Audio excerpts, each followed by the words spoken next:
বাংলাদেশের জাতীয়তাবাদী দল বিএনপির প্রতিষ্ঠাতার মধ্যে একজন, কিন্তু বিএনপিতে আমার জায়গা হয় নাই। কেন হয় নাই? আমি সন্ত্রাসী করি নাই, লুটপাট করি নাই, এই জন্য বিএনপিতে আমার জায়গা হয় নাই।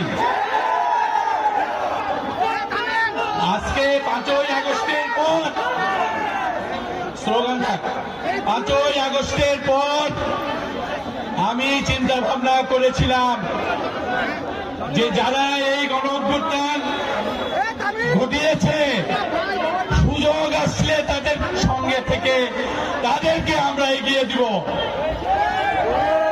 প্রিয় ভাইরা, আর একটি কথা বলে শেষ করব। নাকিল ইসলাম